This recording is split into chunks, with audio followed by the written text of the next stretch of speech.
Hello, I am Brian Foster, and today I'm talking about Spiritism. And today is Monday, February 21st, 2022. And we are having our usual Monday question and answers about Spiritism. Before I begin, let us have a short prayer.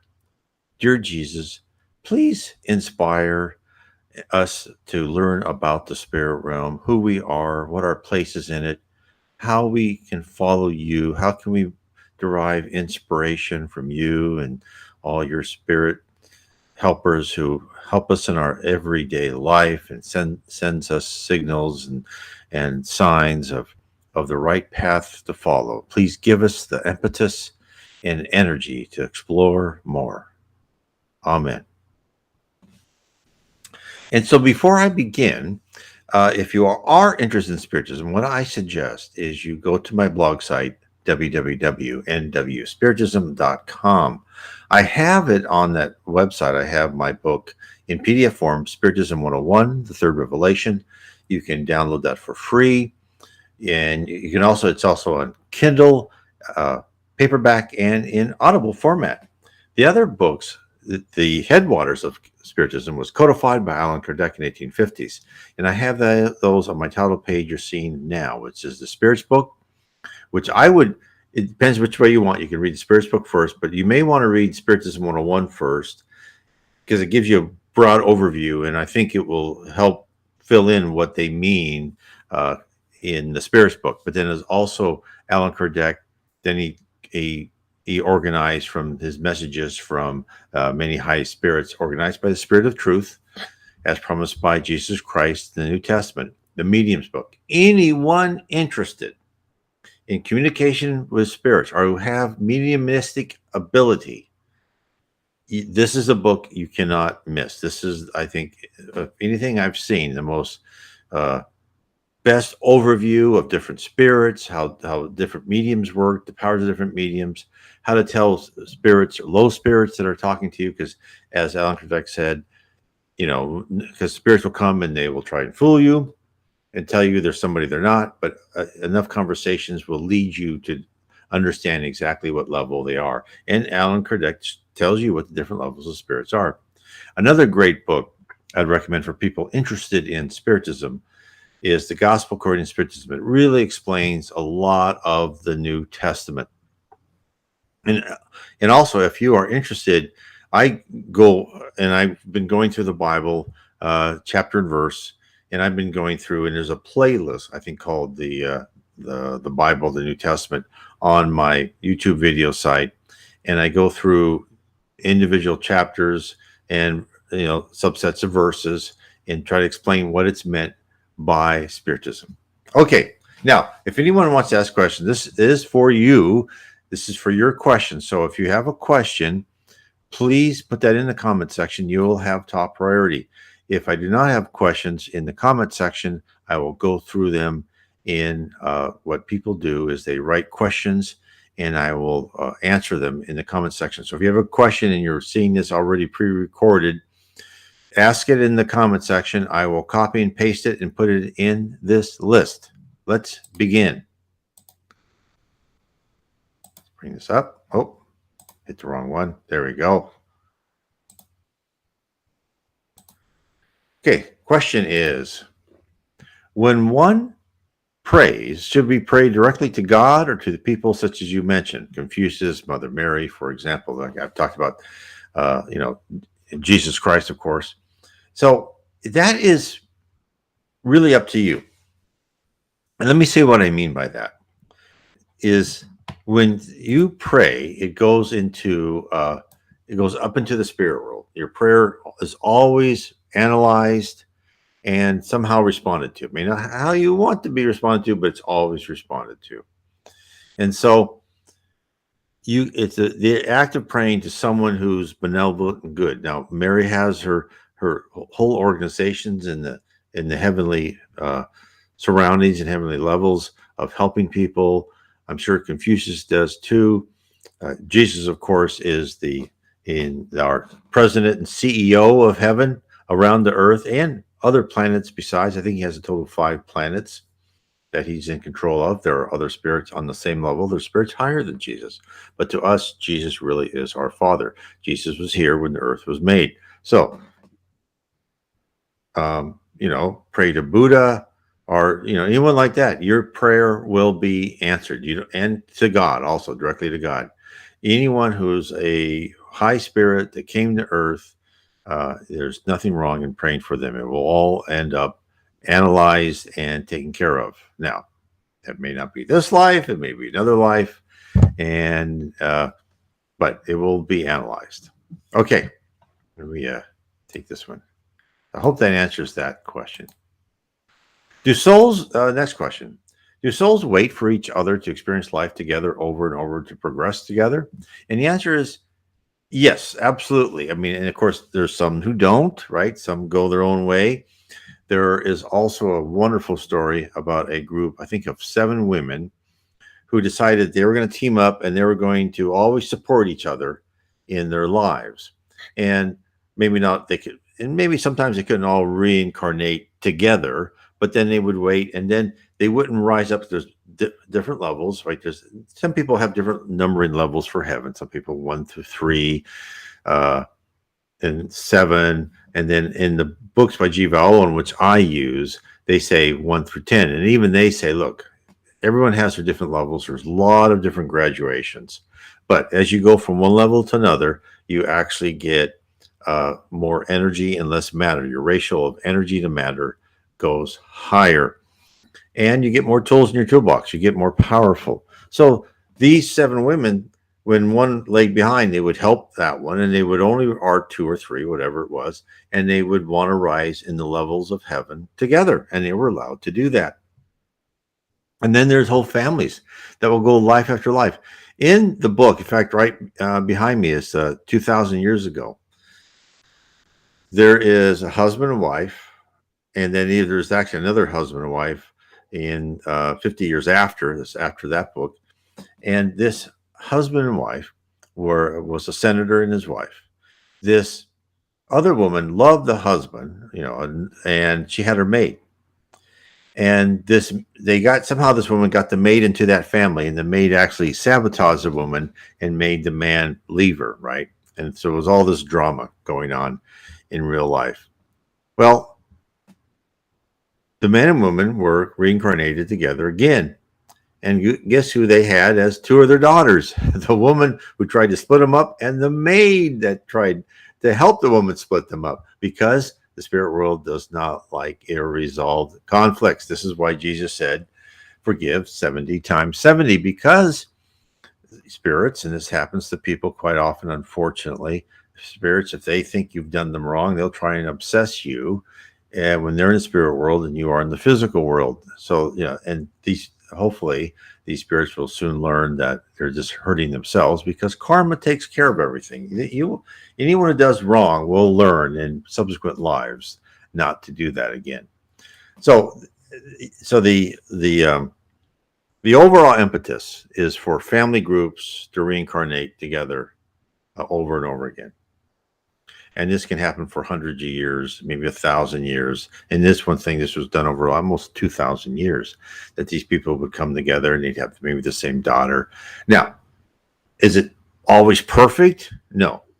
So some family groups, they volunteer to have a more primitive spirit as part of their family group, so that primitive spirit can be part of a good family and try and rise. And this is kind of what you see sometimes. You see is called the black sheep of the family. You'll see, like a group of 4 or 5 kids that just wonderful. And that 6th kid or that 5th kid, like that, did they come from that family?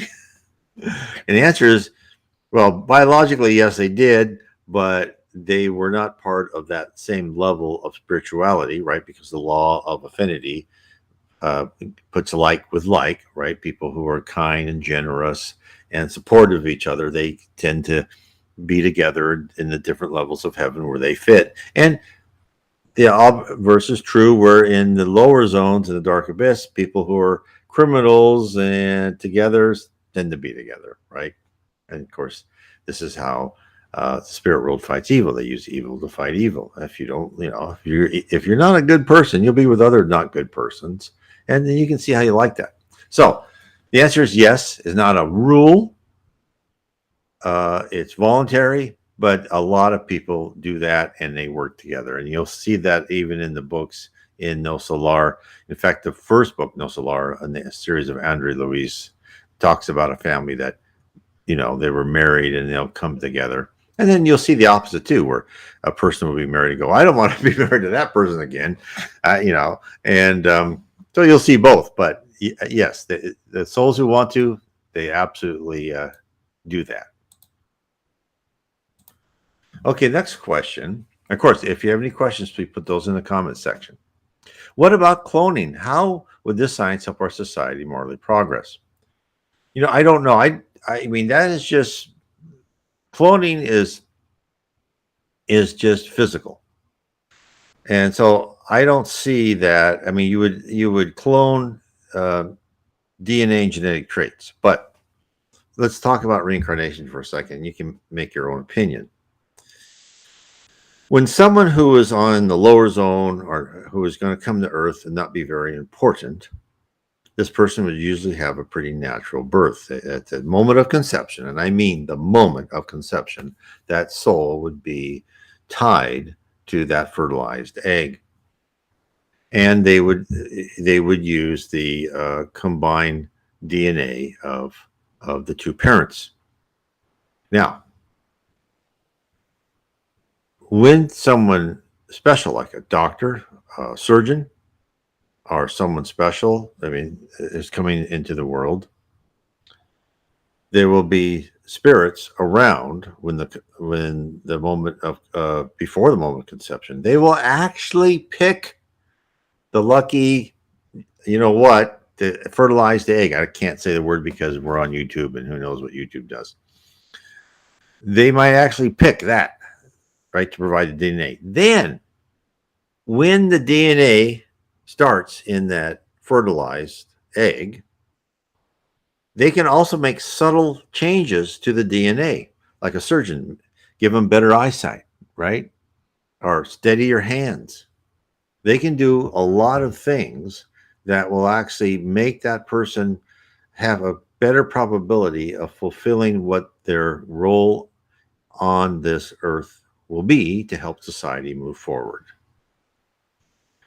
So cloning is, the basic set of DNA for people who are relatively, will not modify or make a big splash on this world. That can work, but I don't see how it's going to help our society morally progress. So I don't think it will, but who knows what the spirit world will use that for? Because what we think we use things for, just like scientists, as the Spirit Emmanuel said in one of the forewords, I think it was in the realms of mediumship, when he was talking about scientists who think they don't really believe in God, or an atheist. They don't know it, but they're actually moving forward the day when we will have proof of the spirit world. They're actually making discoveries that will end into this, even though they don't really realize that. Okay, here I have a question.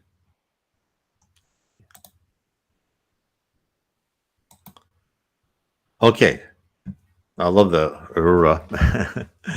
Okay, so salutations. If no memorial funeral by a family, does it bring the deceased hurt or grief and keep them earthbound? Can one still do a private memorial? And that's a good question. And the answer is fuzzy. The answer is all depends. If a spirit is a high spirit, they don't care. Like me, if I die, not that I'm high spirit, but at least I've talked about spiritism. I believe it's like I don't even want anybody wasting their time on my funeral. Why waste your time? It's a happy spot for me. It should be like, funeral should be like a Irish funeral, which I've been. My mother was Irish, and people drink and they're happy, and because you're going to a better place. That's how funerals should be. They should not be subdued. They should be happy celebrations that you're out of here and you're hopefully you're going to another place. So many instances, no, it does not hurt at all. But some who are tied to the earth and they want to see the number of friends who come to that funeral, who attend the funeral. It makes them feel better. Now, it may, and it's just a good question because I don't know how to answer this, is it may, if they feel bad about it and they're materialistic, it keeps them earthbound, right? It's all about their attitude, right? If their attitude is, oh, this is horrible, and I'm just going to hang around here and feel sorry for myself, then they'll be kept earthbound. That's why at any funeral, it should always be positive and pray for the newly deceased and say, look, be happy, raise your eyes up. You'll see higher spirits that will lead you to the light. Because a lot of them don't even, high spirits come and try to help them, or their friends of deceased before them will come and try and help them, and they don't even see them because they just, they're still concentrated on the earth. And yes, you can always do a private memorial and always do it in good cheer. And that will, when you pray for someone who's recently deceased, they will get that message and it will make them feel better. It'll make them think you're thinking of them. But what you don't want to do, as I said before, is say, oh, especially the ones where, oh, I need you. Why did you leave me? And like these poor wives and husbands, God bless them all. And I understand what they're doing. They say, why did you leave me? I can't live without you. And all it does is it makes that spirit in heaven drawn to the earth, right? It's gonna take their eyes off the ball where they need to start learning how to go into their new world and how to start learning and how to start feeling better about themselves and learn about themselves as a spirit. And you're just making it tougher for them. So if you do a private memorial, be happy, say, hey, you're in a good place. Concentrate on your studies, come and talk to me whenever you feel like it. And, I can always use your help, but hey, do what you need to do. So I think that is really what one should do. Okay. Next question. How can we be in the era of regeneration when the evidence of moral decline is not only prevalent, but glamorized socially, video, social media, TV, etc.? Exactly. I say that all the time. So we are not in the era of becoming a planet generation. We're just in the preparation stage. So, and I think you touch upon a good thing. That is why I believe some pretty dramatic events will be happening over the next decade or two. Because we have been told, and this is, I think it's in the Spirits book, you cannot become a planet of regeneration until begin the step, right? You don't just like switch a light and everything's better. Right? It's always a progress. Until more than 50% of the people are people that are good people, and people who would normally die would rise to heaven. Well, back I think in the 60s or 70s, Chico Xavier once said about 30% of the people go to heaven. So we would have to have a pretty steep increase in the another 20% of people who are good. So that is that would have to be something big to happen for that to occur. Now, what people who knew Chico say is that we will really start our trek and a better government and more enlightened people around the middle of 2050. So I am with you. I believe. I mean, I was like, okay, something big has to happen. There has to be, aliens come down and tell us, look, there is the spirit world, right? We're going to have some other confirmation because I don't see it now. But as said in the Spirits book, when Jesus and God want something done, it gets done. So I prepare myself to see some spiritually big things happen to the earth. Now I know what I've also been told is people like Socrates and Buddha are going to be incarnated on earth again, and so that should make a pretty big splash, and that could change people because once that tide turns, it can turn fast, right? And people get on the bandwagon, just like we've had this horrible tide turning of this idiot wokeness, right? And then you have all these corporations on the bandwagon, which is just the only word I can say for that is pathetic. But I hope it can turn again. That's my hope. So I'm right with you. Okay, next question. Where does your mind or spirit go when you lose touch of reality completely and go full blown insane? Well, so remember, you are composed of three parts: your spirit, your perispirit, and your body. So right now you're in your body and you use that subset that is severely limited of your physical brain. If you're completely out of kilter mentally, your spirit is still okay. Your spirit will get what you're thinking, and your spirit will send messages back and forth via your perispirit to from your body to your spirit. But it's just like if you get, let's just take the thing, you get shot in the head and your brain's turned and like you're paralyzed or you become severely mentally disabled. Your spirit brain is still fine. No accident can befall you that will destroy your spirit brain. So your spirit brain is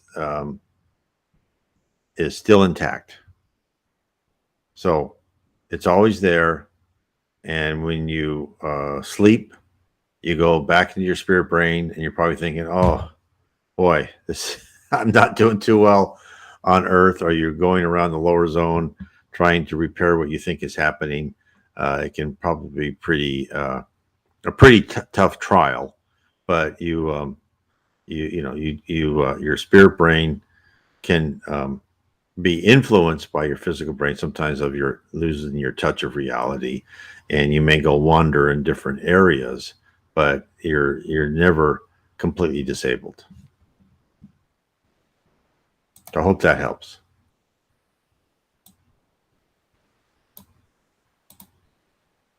Okay, another question. I think all religions, including Christianity, have been corrupted and twisted into the ones you see now. Do you think that is true or not? Yes. And it's, look, you can't just say religions have been corrupted, because there's people who say, "Oh, I hate religion; it's killed a lot of people." But then you go, "Well, look at governments, right?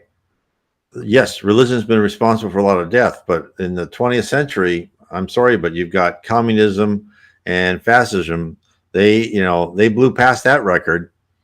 So it's like you really have to look at it as anything touched by imperfect humans. This is organizations, colleges, universities, businesses will become corrupt because we have inferior spirits who are not basically good people, power hungry, psychopaths type people who will rise to the top because they'll stab anybody in the back to rise to the top because the good people, and I've seen it, right? I'm sure a lot of people have seen it when they work. Every time I've had like a really nice, good boss when I worked, that person's always been eventually stabbed in the back and replaced by a raving lunatic who've just hurt the company a lot. But at the time they were saying all the right things to the right people. So yes, absolutely. And that is why Spiritism came and they said, look, we're going to open up. We're not, before they said they tended to have the priestly class, whatever religion, would be the ones that were given visions and prophecies and all that. But they kept them to themselves, or they kept it and they eked it out in order to get more money and power. That's not going to happen now. There are going to be people from all walks in life, whatever religion or no religion. They'll start getting visions, and the amount of mediumship will go up dramatically in our generation and going forward. And so that will get the words out, and that will open up things so the priestly class can't just use that to control the populace. And that's what's even Spiritism, I'm sure. And anything. So I would say just consider anything that have humans in charge of it will be somewhat corrupted.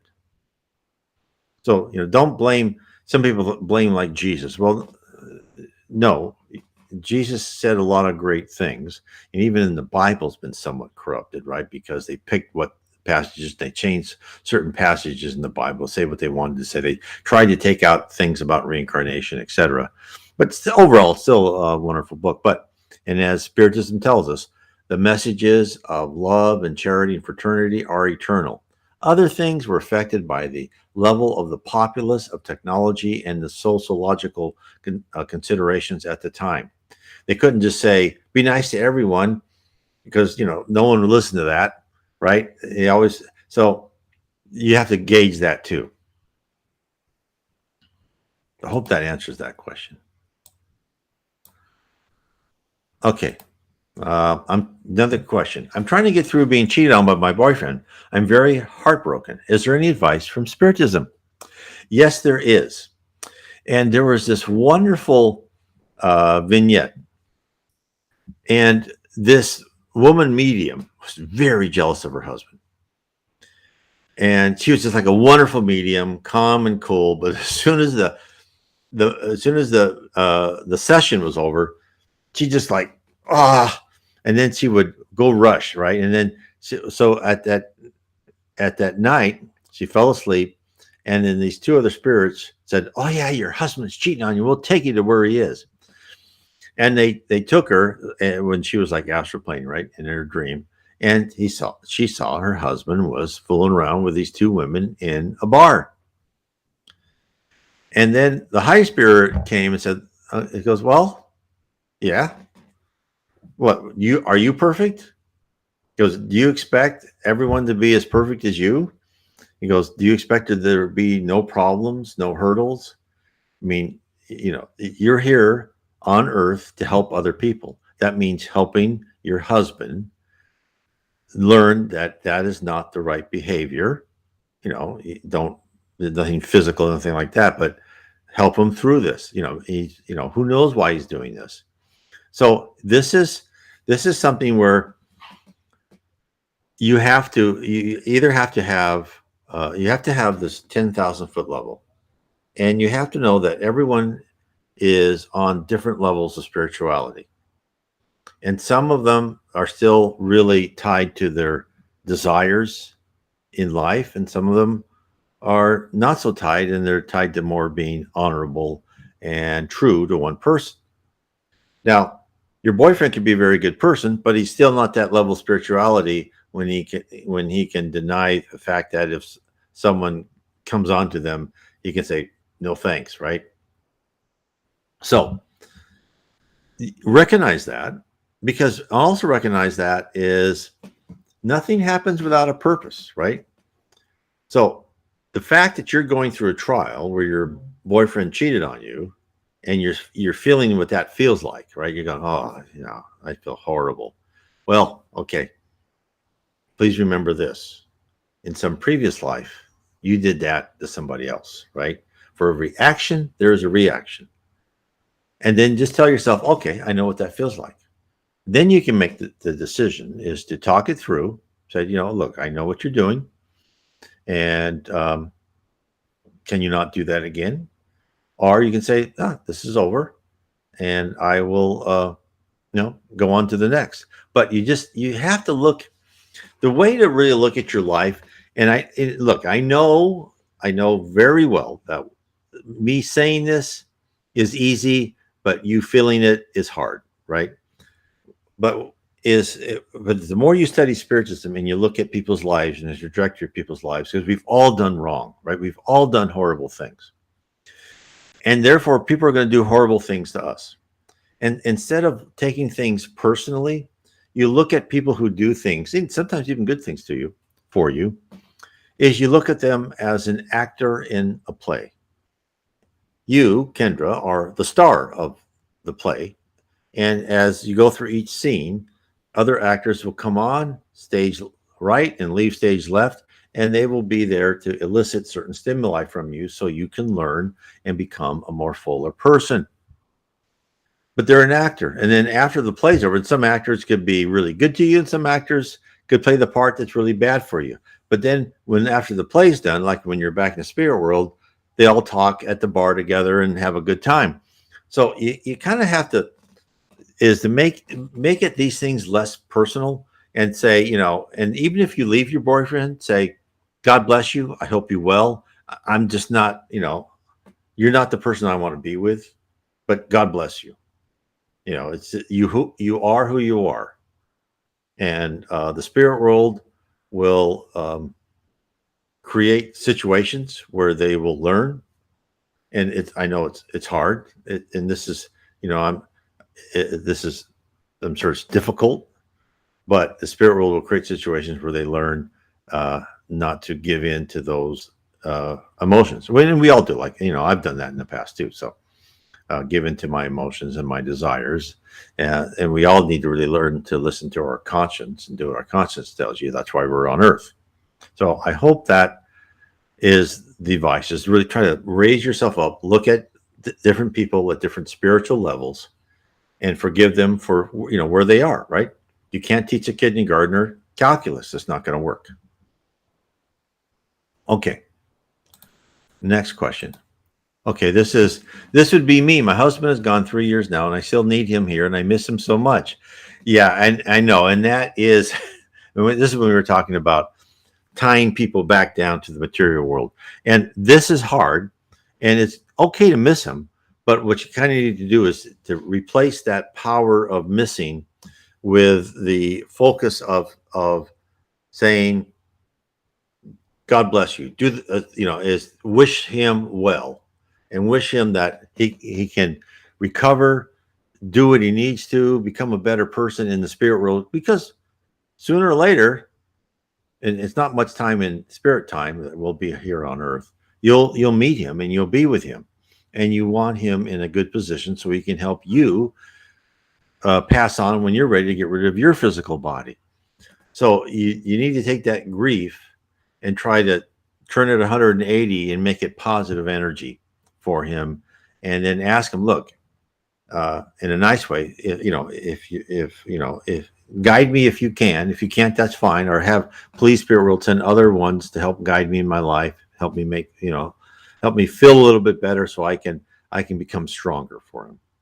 That is what I would suggest. And of course, again, as I told the other person, me saying it is easy. You changing your feelings, it's tough. But for both of you that I've talked about with your these are really difficult feelings.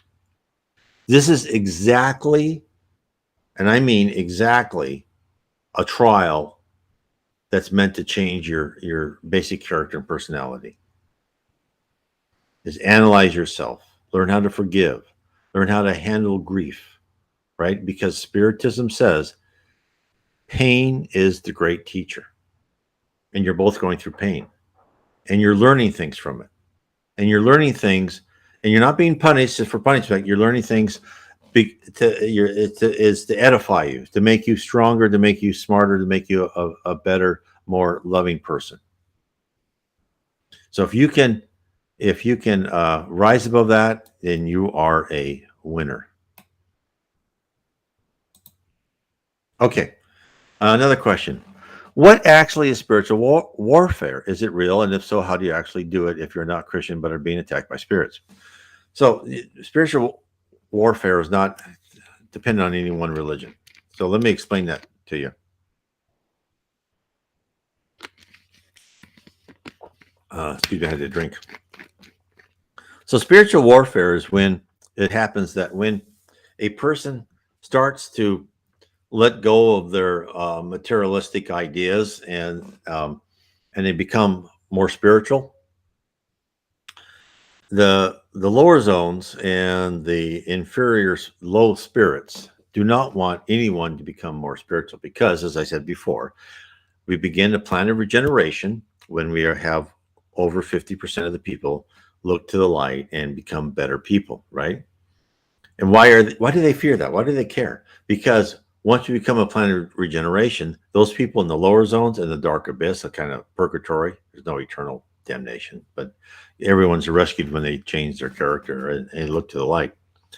But what happens is the planet regeneration, those lower spirits, they don't get to be on Earth anymore. This is where the apocalypse happens, by the way. This is the wheat from the chaff, as told in the Revelation. It happens in the spirit world. Those people, if they didn't get with the plan, they're in a plan of atonement and they're not improving. Some of them on the cusp may still be part of regeneration. That's why it's not perfect world yet, but it's going to be. Planet regeneration will start somewhere around year 2050, in the middle of that. So, and it'll last about 7,000 years. So it'll be a progression. Won't be a click on, as I said before. So they don't want that to happen because they'll be sent to other planets and maybe even a primitive planet or another planet of atonement, but in a lower rate, because we've been in the planet atonement rate, probably, let's say, from Egypt to Rome to the Middle Ages, etc. Right? So, here you've lived in a pretty, a posh apartment in some big city, and you had indoor plumbing, air conditioning, and heating. Well, then you're back on another planet of atonement, but all that's not there. You may have a fire in the middle of a tent, right? They don't want to do that. So when you display that you want to become a better person, you're going to have all these influences on you saying, no, you don't want that. And they'll do it very subtly and very smartly too. They will say, no, that's not, you don't want to waste your time studying that stuff. Go make some more money, or go have a drink, right? Or try drugs or something like that. That is spiritual warfare. And it's done on there's no one too small or too inconsequential to try and stop them from turning their eyes towards being a better person. And that doesn't mean you have to be Christian. You don't have to be baptized, nothing. Just even if you're an atheist and you're thinking, I need to be a better person. I need to start really helping people below, around me, and, and meditating about them. That's, they'll attack them too. They don't want good people. That's what spiritual warfare is. So that's how it's done by these low-level spirits. The way to try to combat it is to really learn to filter out these inspirations. These can be very subtle and smart, like, things like, well, your friends don't really like you, so just leave them. And they may have been a group of friends that really encourage you to become a better person. And you could have this intuition that they're talking behind your back, or all these little things that was like, pique you, right? So don't fall into that. Filter everything through your conscience. And if you make a decision and you feel stressed about it, then you probably know it's the wrong decision. If you feel comfortable about it, say, I know my friends may gossip a little bit, but I'm not worried about that. I'm imperfect too. I'll still go with my group of friends. They give me good advice and I like them. That's what you need to do. So I hope that helps. And then Kendra, about the boyfriend, she says, "Thank you very much. That's some very helpful advice." Well, excellent. I'm glad it is. Okay, which Kardec book, which you mentioned in the beginning, that identifies the levels of spirits? I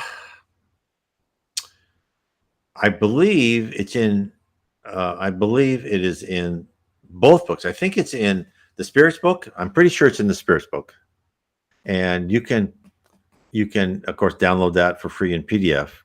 You can also go on my blog site, nwspiritism.com. I have it all in MP3 and in Audible format that you can also download. It takes 2 files in Audible format. It's pretty big. And I also have a whole playlist called The Spirits Book, and I go chapter by chapter if you want to hear it. But, and of course, you can also buy it from Amazon or the FEB. If you click on the picture of Allan Kardec on my blog, it'll take you to the FEB bookstore. And I believe the Spirits Book and the Book of Mediums is actually cheaper than you can buy it on Amazon, because I think they sell those almost at a loss. Really nice of them to do that. So yes, you can also go to my blog and I think you go down the right hand side where they've got like a search thing and just say levels of spirits, and you'll find an article about it and find that there too. So, and I've written articles about it and talked about it. You'll find a YouTube video of mine on it too. If you say levels of spirits, Spiritism, space Brian Foster, that should find it pretty fast. But I would say Spirits Book and the Book of Mediums. Okay. What has happened to me if one day all of a sudden I'm remembering previous lives that I have lived? Well, okay, so it's kind of hard when you just without coming back and forth. But I would say they usually, and I don't know this for certain, but I believe this is true. A lower spirit can unlock those memories for you.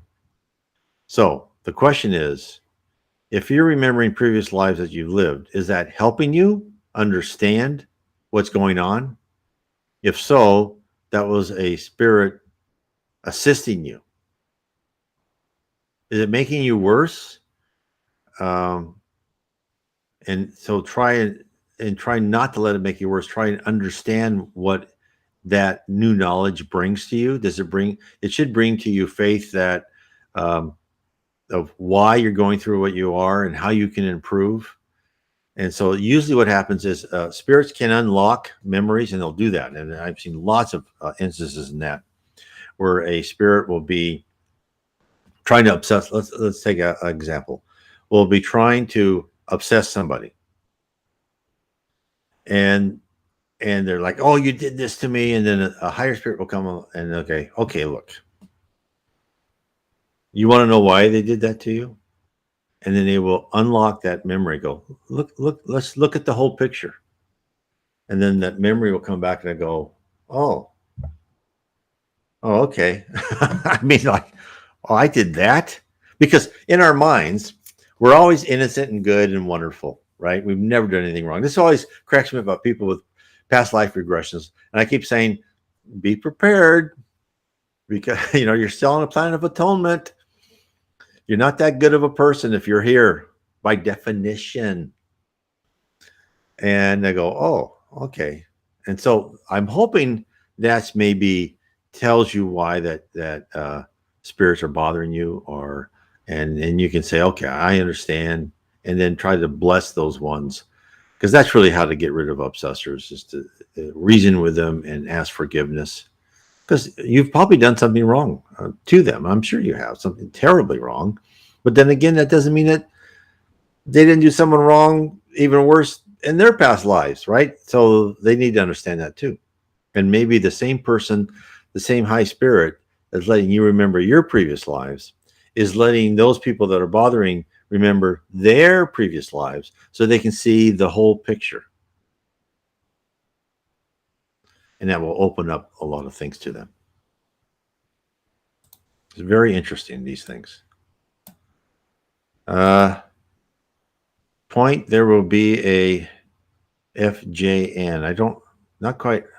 Oh, actually hit the send button. Apologies. Okay, no problem. Okay, here's another question. What is heaven, and what do you do to get into heaven? Is everyone's heaven personalized for them, or is it just one big place? So I would recommend the best way is to learn how to get in heaven is to really try to live a nicer life and try to adhere to the golden rule, which is in almost every religion, is do unto others as you would have others do unto you. And one of the best things I ever read was a poem by Andre Louis. It had 24 stanzas on how to step by step become a better person. And I went through each stanza in my book, How to Live Inner Peace Through Spiritism. Again, that's in Audible format, in paperback and in Kindle.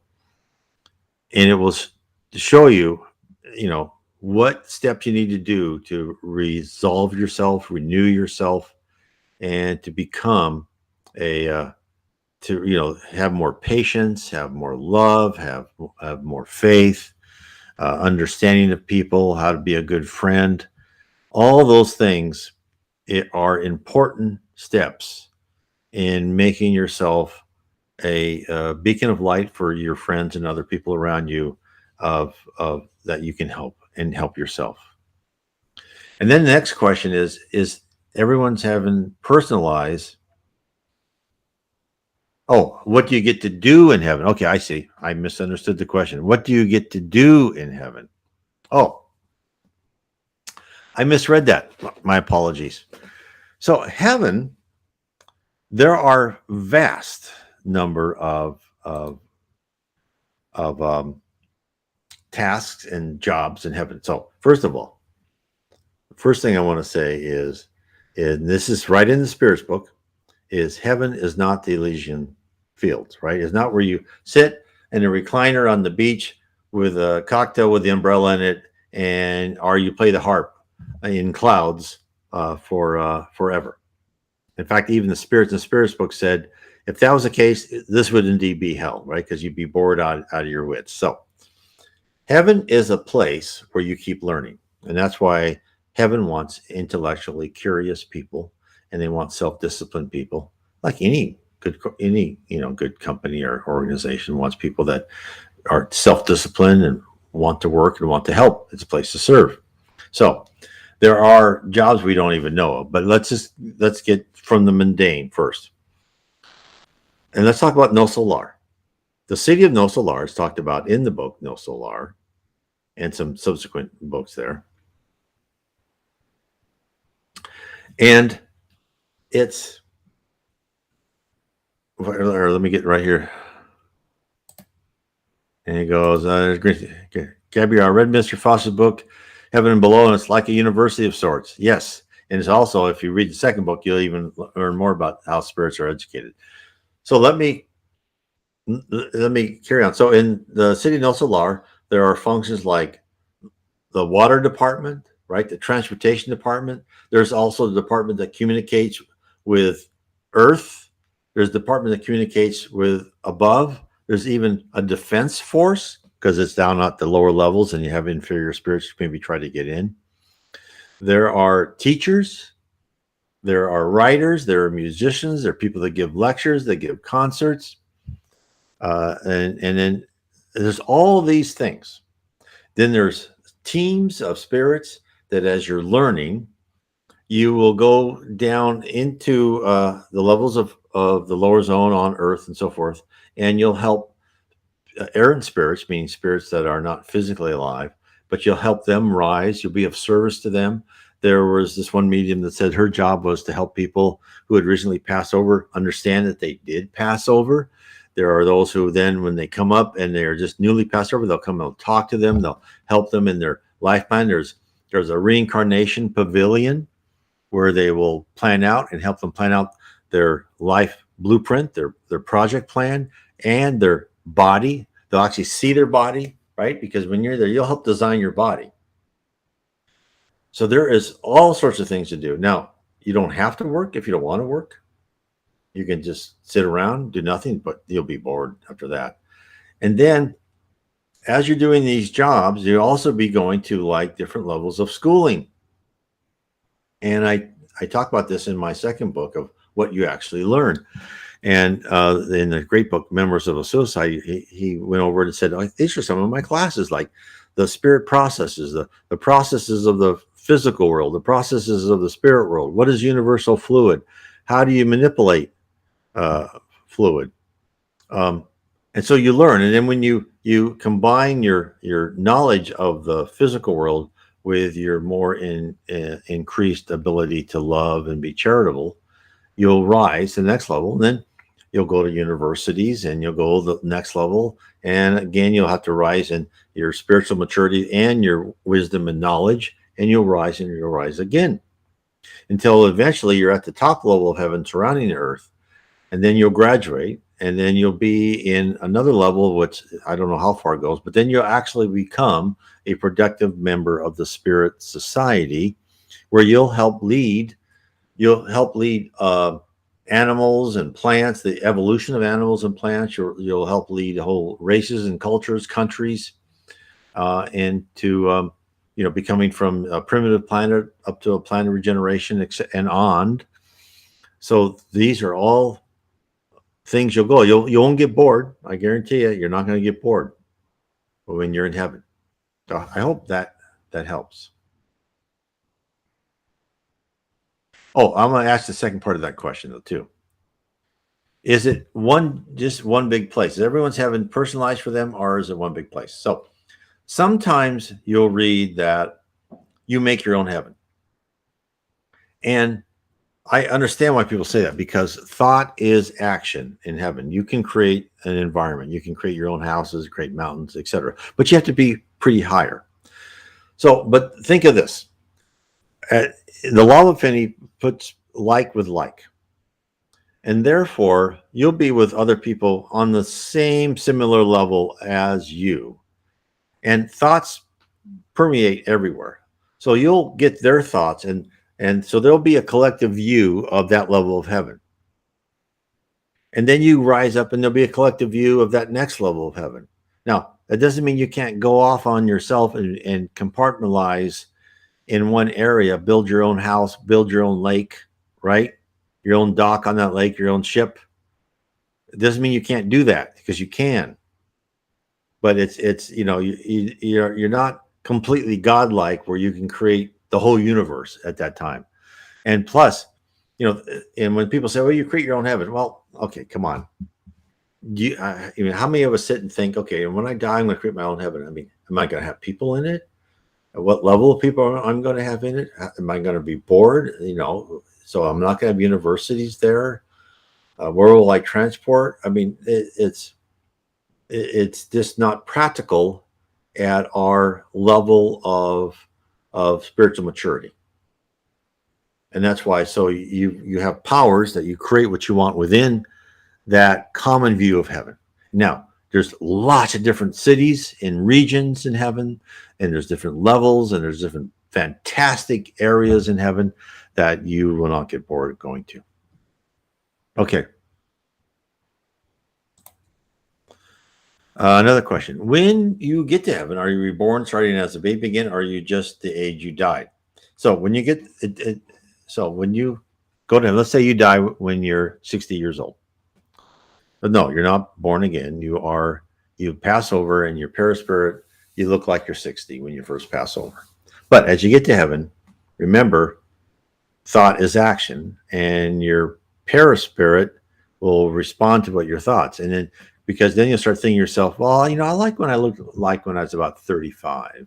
You'll start looking younger.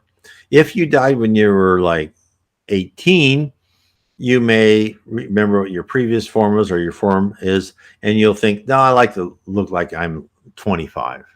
And you'll look like you're 25. This one woman was talked about. She was at a very young age had met Jesus Christ. Like, I think she was just 14 or something like that. And when she died, she kept looking like she was 14. Even though she was a mature spirit, but that's, to her, that was so fantastic that when she was there at the time of Christ on earth, that she wanted to look like that. And that's how her mind fixated on that. That's how she looked when she was in heaven. She looked like a young girl. Another example of a man who wasn't a nice guy, wasn't terribly evil, but was nice. And he had struggled through the lower zone and rose up in heaven. And he'd done a good job. He'd actually reformed himself. And he went to this place, and they said, do you recognize those people over there? Because he'd been by himself, right? And he had a wife and children. And he said, well, I recognize the boy and the girl. Those are probably my kids, but there's this other girl next to her, and I don't know who that is.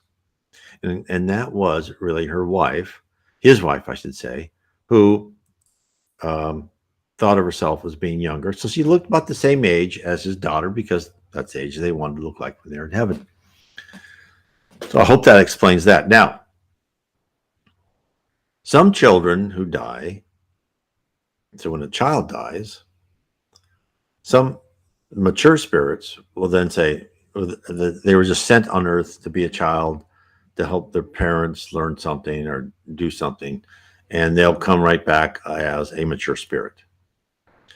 But some children will die and they will stay a child, I think it was like a 15-year-old boy. He actually wrote a book, and I forgot the name of the book. It's one of the books by Chico Xavier. And you can find it on the FEB website. And then he was taken to school, and he was kind of raised through that middle school or junior high and high school type age, where as he learned, felt himself more mature, and he appeared more mature, right? Because it's the mind. There's no cells in your body that mature because of time, because there's no time in the spirit world.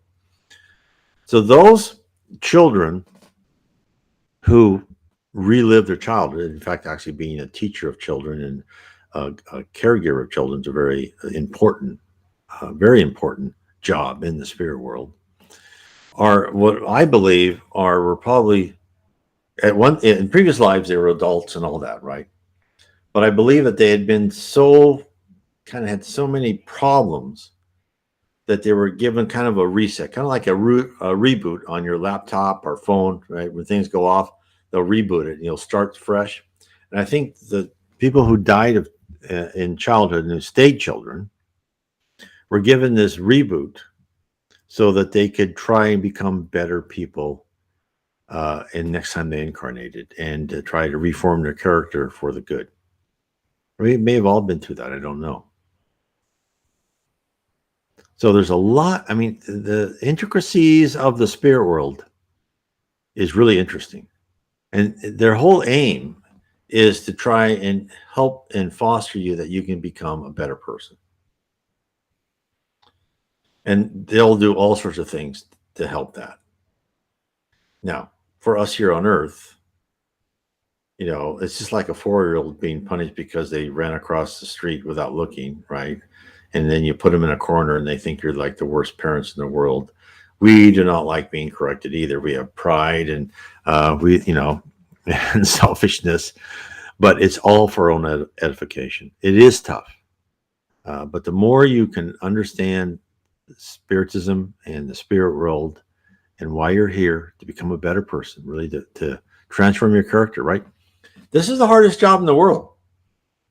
You're rewiring your brain. You're throwing off everything that your culture and society have told you is, work as hard as you can, be prideful, be selfish, right? Get as much as you can, stomp on the little guy to rise above. Not everybody, but this is like a pervasive message we hear. Not all the time, but this is, these messages are exact opposite of what we should do. And this is, I mean, just living a normal life is a heck of a trial, and trying to filter that out through what your conscience, which is given to each of us, our conscience and our instinct, right? And as the more lives you go, the more powerful that conscience will be. Okay, we'll do the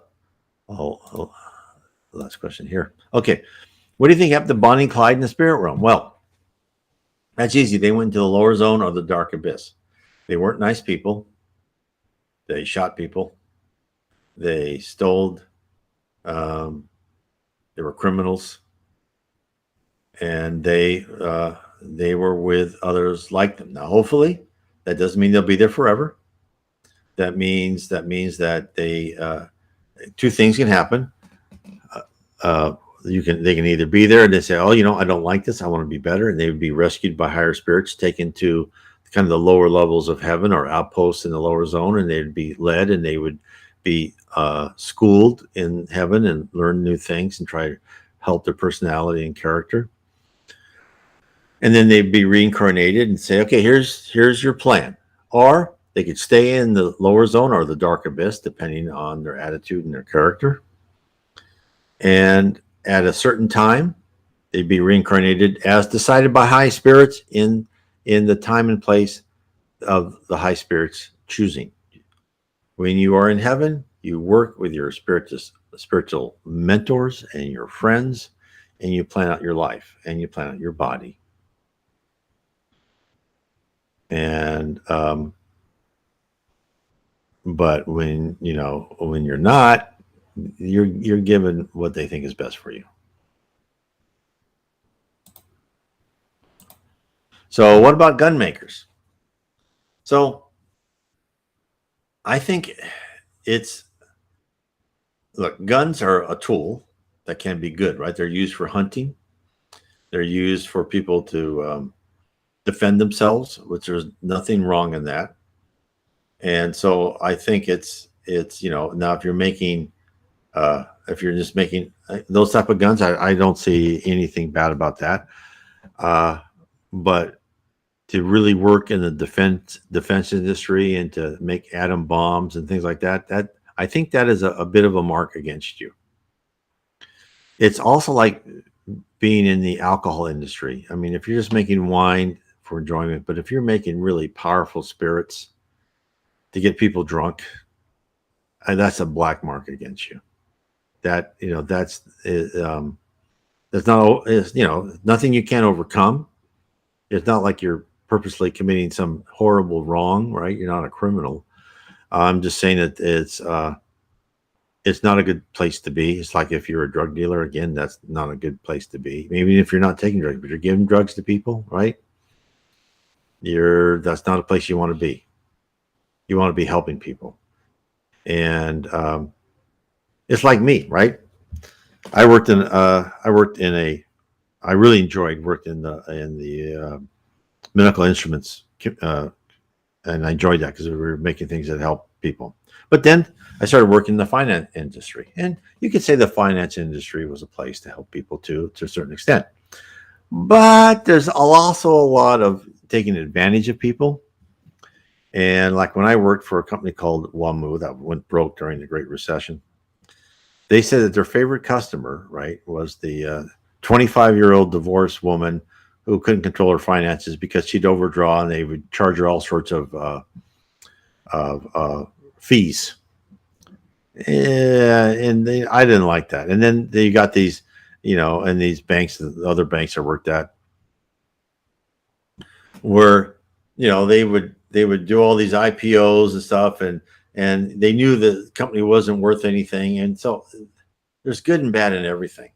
You just have to kind of do what you can, do as well as you can. You have to have a job sometimes.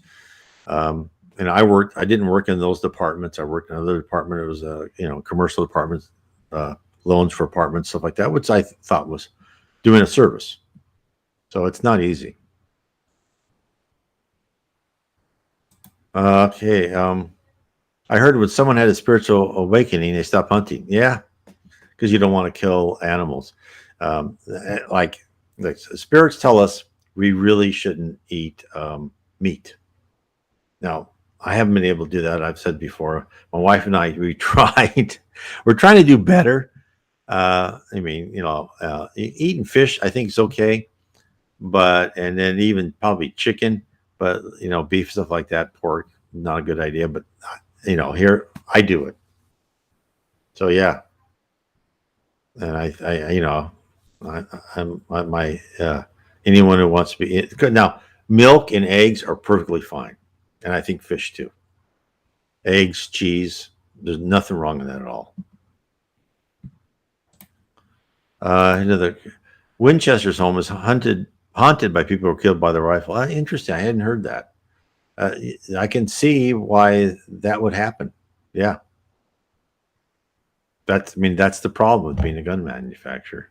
But then again, they could have been killed by knives or by hands or anything like that. So these spirits probably blame the gun. They actually should have blamed the person who used the gun. Okay, for what spiritual reasons would you have become mentally ill with schizophrenia and become morbidly obese for 1/4 of your life? There's so, I can't really answer that, except that there's always a reason, and the base reason is first, always go to your own doctor. Follow their advice, your psychiatrist or psychologist. And Spiritism says the same thing. Always go to your own doctor. But what Spiritism does say is a lot of times these things could be organic, right? That can happen. A lot of times these things can be from spirits that you've done wrong in the past, and they're trying to obsess you. And as part of that obsession, they try to make you eat more, to make you physically weaker. And if you're concentrating just on food and being physically weak, maybe that would help them influence and make you even worse in your mental disability. So it's all, a lot of it is the fact that there are spirits that are trying to harm you. They can't harm you physically, but they can get you mentally so that you would then be harmed physically by your own decisions. And that's why you have to pray and meditate.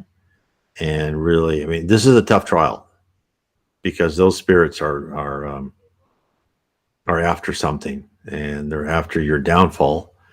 And I'm sure they have a good reason. They're not doing it out of mere play. Some do, but most of the time, things like this serious, they have in their minds a good reason. And what we need to do is we need to get spirits to help you and them.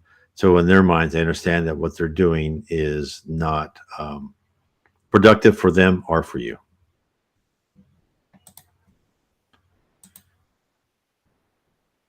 When in the higher levels of heaven, in the spirit realm, can you visit the middle or low levels for fun, other pleasures, or do you have to stay in one level? So, no, you don't have to stay in one level. Whatever level you are, you can visit that level and below. You can't go to higher levels because to go to higher levels, the higher you go, a higher ratio of energy to matter. And if you go to that, try to go to that higher level, there's too much brightness and you don't feel comfortable and you don't want to go there. But you can certainly go anywhere in your level and below. So if you're, let's say, on the second level of heaven, you can go to the second level, the first level, the lower zone, and the dark abyss. And you can go and be invisible on those lower levels so they can't see you, or you can concentrate and make yourself more dense, and so people can see you. But usually you don't go just for fun. You go there to help other people. Okay. These have been great questions, by the way. Thank you for everyone participating. I'm actually a little bit over, and I just want to say bless for everyone who has been with me today. And again, if you'd like to understand the spirit realm, really who you are, what you are, you know, how you want to grow, I recommend kind of my book that kind of ties it all together. My other books dives deeper into it, like Heaven and Below, Spirits in the Spirit Universe, and How We're Guided by Spirits. But this one might be a good one to read after you've introduced yourself to Spiritism. And it's called The Spirit Realm. Spiritism has revealed the reality of our existence. So I want to say, everyone, God bless and have a great rest of the week.